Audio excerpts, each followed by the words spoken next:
Welcome and welcome back, everybody, to the OK Grognard Show. Today is Wednesday, May 6th, 2026, 10 a.m. Central, or soon thereafter, in beautiful Lake Geneva, Wisconsin. And we're going to follow up last week's video with a look at part 2 of the first edition Advanced Dungeons & Dragons Player's Handbook sections on movement, time, and distance. That will be the plan. There we go. Lovely. Vince himself is in the chat. Hey, Vince. Sorry to keep you waiting. I'm sure you were all excited. Vince joined me along with Alexandra and Sonia, of course, because played a game over in the museum in the Wizard of Lake Geneva Gary Gygax exhibit location. What was that all about? Oh, I wonder if I can just... You know what I'll have to do? Oh, I don't know if I have it on this machine. Well, we played on the hammered game table that's within the Wizard of Lake Geneva exhibit, along with Chris Arneson and Heidi and Eric Gygax Garland of EGG Con, which is coming up in July. Egg Con 3. So we're looking forward to that. It was Alexandra's first game, and she said I did okay. She didn't say it like that. She was very pleased to finally see what all the fuss was about, I think. And good for her to brave the waters amongst a group of individuals that have, some of whom have played for decades. It can be a little daunting to play your first D&D game and to play, a rule set that's been around nearly 50 years. We played first edition, of course. What else? And Vince got to play his character from last year's campaign, and we kind of kept it in that vein. It was this year is about probably just some one-shots, but there we are. There we were over at the Geneva Lake Museum. I'll put a link in the show notes to that. People should donate to that museum or pick up a membership. I think the seniors, that's what I am. Annual membership is only like $25, $26, something like that. And supporting a museum that supports Dungeons and Dragons in such a vast way. I think I've got a video from earlier on when the thank you, Vince. Thank you. Fantastic time, he says. My pleasure. It was absolutely my pleasure. In any event, I should do another video on the Geneva Lake Museum Wizard of Lake Geneva Gary Gygax exhibit sometime this summer, and with some fresh pictures that'll show off all the cool things in the exhibit, or at least, I mean, it's nothing like seeing them in person, and some things you get to examine close up in ways that pictures will never really give you the full effect. In any event, let's get to the content for this week and say, I can go to the left screen. I've got last week's stuff right over there. There it is.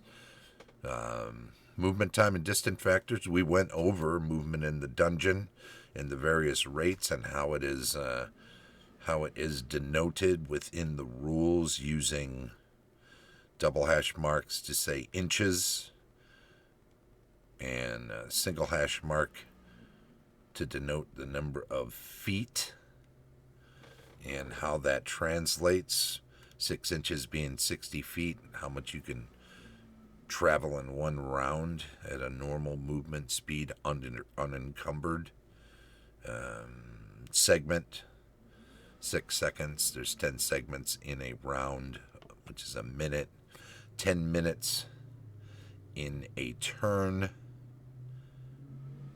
So all of those things being what they are. We talked about movement outdoors, movement in cities,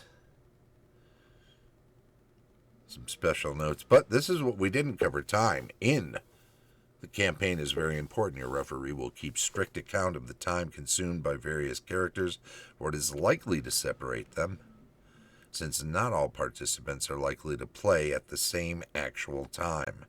Time costs character money in support, upkeep, and wage payments. It takes time to adventure, to heal wounds, to memorize spells, to learn languages, to build strongholds, to create magic items. A very long time in the last given case, creating magic items.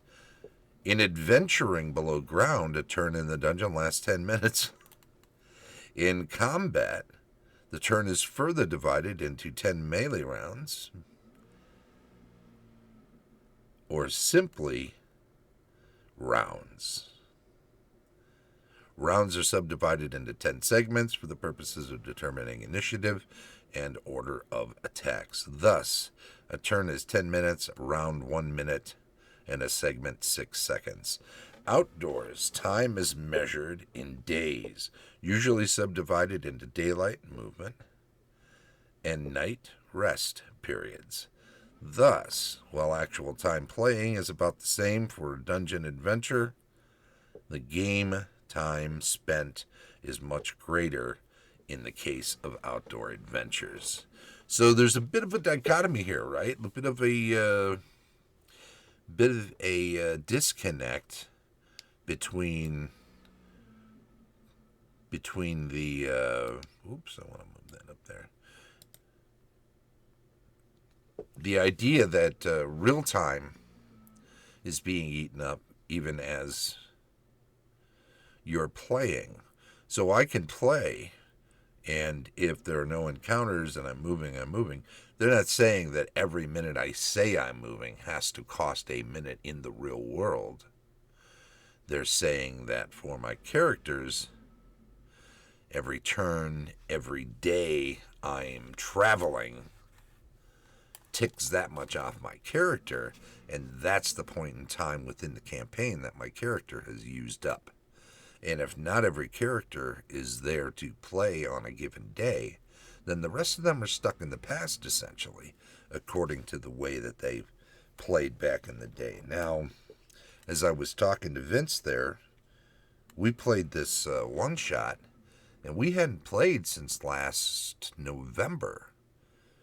Now, because he played and the other 4 or 5 people that were part of that group last November did not play the other day, does the time that was spent, are they all stuck in the past by, what was it, a few weeks, couple of weeks? You know, you were waiting to have these other people show up, and then for the group to do that dungeon exploration and such? Is everyone else behind? Well, you know, if you want to be strict, as it suggests you need to be, then definitely that's the way you would tick it off. But personally, for my purposes, given that scheduling conflicts and the demands of life for all of the people that I can manage to gather, even here in Lake Geneva, the birthplace of D&D, to play games of old school D&D, first edition. I mean, it's difficult to arrange your life in such a way as to give you 3, 4, 5, 6 hours, even sometimes, right, to play a game. And if you can manage to squeeze that out, I don't know, once a month, once every couple of weeks. We tried to do it every first and third Tuesday last year, and we canceled at least half of them because of conflicts and illnesses and car problems and any number of other things. So, if you can even manage to get together once a month, do you want to have those restrictions making it impossible for everybody, or do you want to hand wave some things? I guess is where I'm trying to get to. Do you want to hand wave time for everybody? If I manage to get some people that played in a campaign with Vince last year to play in a one-shot tomorrow, do I want to say, okay, now, Vince, you got to sit there and watch as we play through 2 or 3 days worth of in-campaign game for these people? Or do we want to just say, you know what, you were doing some things and now you're caught up and everybody's at the same moment in time? Vince says, yep, the main group had left about a week ago, right after the confrontation. It sounded like the warden mentioned he'd be back within a fortnight. That'd leave about a week from the time the new group shows up to explore the dungeon and prepare for the big battle. Simply put, we can express it like that, and we can play through the time to get everybody up to the same page. But why would you want to take up valuable game time making some people sit around while other people twiddle their thumbs or make up things they're going to do? Of course, they can say, yeah, well, how much does it cost me just to stay at the inn and I'm not doing anything else or risking any encounters or anything? Even taking that time. I've lost money. Like I sometimes like to say, I've lost money just talking about it. I've lost time just talking about it. There's more to these final sections, though. Let's get back over there and check this out. Distance. Ooh, this is a big one. For purposes of the game, distances are basically 1/3 with respect to spell and missile range from outdoors to indoors/underground situations. Thus, most ranges are shown as inches by means of the symbol double quote. So 1 inch, etc. Outdoors, 1 inch equals 10 yards. Indoors, 1 inch equals 10 feet. Such a ratio is justifiable to some extent, regardless of game considerations. You know what? I don't do the translations. For ease of play, I just say it's all feet, indoors and outdoors. Ranges are lower. I know it's not realistic, but the simplification of it just means the world to me and my gang. Let's continue. Actual effective range of an arrow shot from a longbow is around 210 yards maximum in clear light and open terrain. Underground, with little light and low ceilings overhead, a bow shot of 210 feet is about maximum. Archery implies arching arrows. Slings are in this category, as are hurled darts and javelins, all arching in flight to achieve distance. Crossbows are a notable exception, but under the visibility conditions of the dungeon setting, a yards 2 feet conversion is not unreasonable. So you know what? There's a little fudge just built right into the rules. We're going to make an exception for crossbows so we can have this consistency across all of these missile weapons. So why not just make it simplified and say we know it's not realistic. They should be able to shoot a little over 200 yards in maximum best conditions outdoors, and we're just going to say it's 210 feet. That way everything's in feet, all movements in feet. We describe everything in feet and just leave it at that. To continue, magic and spells are most certainly devices of the game. In order to make them fit the constrictions of the underground labyrinth, a 1-for-3 reduction is necessary. It would be folly, after all, to try and have such as effective attack modes if feet were not converted to yards outdoors, or visibility, movement, and conventional weapons attack ranges based in actual feet. See movement. So again, now we're fudging with changing the spells. The magical stuff needs to convert back and forth so that it's consistent with the weaponry. So, if we just make that fudge at the beginning and not do the change between feet and rounds and just having an agreed upon convention, even though it's not realistic, then even with the unrealistic things like magic and spells, we're okay. So we're not making these additional fudges, additional adjustments to be consistent with the original thought on the matter. To continue, distance scale and areas of effect for spells and missiles are designed to fit the game. The tripling of range outdoors is reasonable, as it allows for recreation of actual ranges for hurled javelins, arrows fired from longbows, or whatever. In order to keep magic spells on par, their range is also tripled. Now, this is in all caps. It is imperative that outdoor scale be used for range only, never for spell area of effect. And again, which is kept at 1 inch equals 10 feet, unless a figure ratio of 1 to 10 or 1 to 20. One casting equals 10 for actual creatures, 10 or 20 for actual creatures or things in most cases.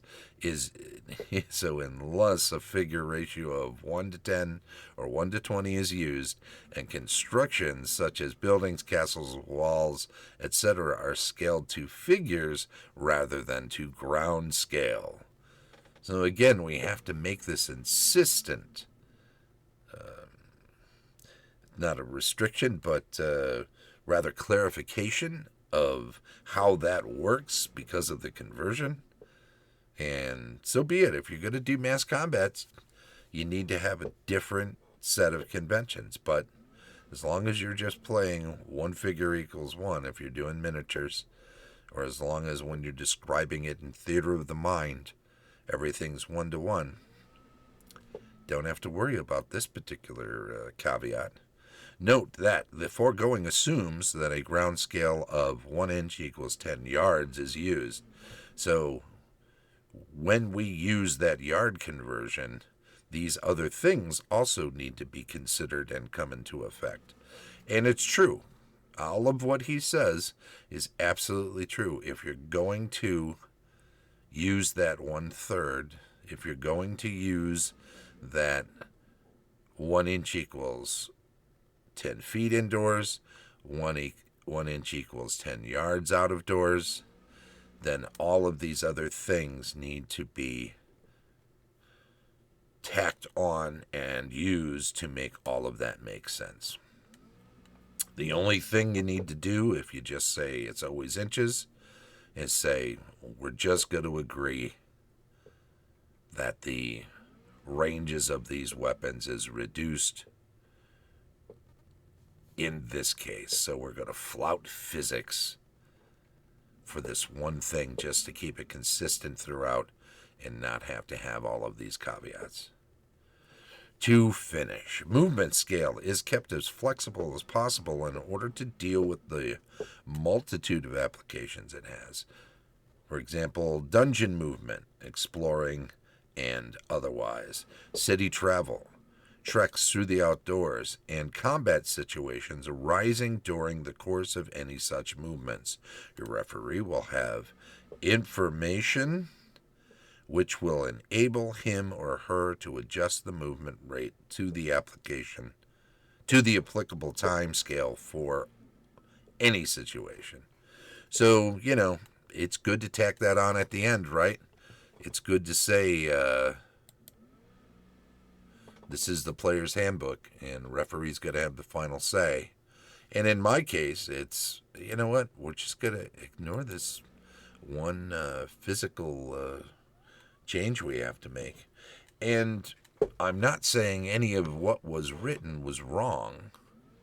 There is no doubt that it is reasonable to say that since you have to arch an arrow to get that great yardage, 210 maximum yardage distance, and I'm sure there would be people argue whether that should be longer or shorter, but let's just say that at least that was close enough for government work. And if you're going to do that, and to say, well, with ceilings being so, but what if you're in a cavern? What if you're in this vast underground cavern where the ceiling is not a problem? And what if, due to some magics, it's lit up as bright as day? There are a bunch of stones that have permanent light cast upon them, continual light spells cast upon them, and they're scattered about this great, vast cavern. If it's perfectly good as daylight, and if there's no ceiling consideration, do we convert back to yards for that situation? Technically, I'd suppose you'd have to. It doesn't get mentioned in here, and it may well be mentioned elsewhere in a Dragon Magazine Sage column or some such, or in a letter to the editor somewhere. I don't know. But do you want to fiddle around with all of that, or you just want to say right up front, look, we know it's not the case. We know ranges should be longer, but we're just saying everything's always in feet and leaving it at that. Now, the other thing you can do is go through all the books and change them and say that instead of 6 inches, it's 18 inches for the range, and use the longer ranges. That would have been something. Then we could have only made the one conversion, or made the one change throughout the books, and not had to have the rest of the caveats, right? In any event, that's how that works. I think we're at a point. We better stop. It's a bit of a long one, but that's okay. Let's just say that, hey, thanks for coming on in, Vince. We appreciate that. That's very kind of you. And I'm so happy we were able to play. Hopefully we'll get together again soon. This has been a discussion of the first edition Advanced Dungeons & Dragons Player's Handbook sections on movement, time, and distance, part 2. And don't forget, the show streams live on Twitch each Wednesday, 10 a.m. Central, and then it's archived on YouTube. Like, subscribe, follow, do all of that fun stuff. And it will be appreciated. If you have comments to make, please do that too. Keep them constructive, and that would be appreciated from me. And you can support the channel even at the free level on Patreon.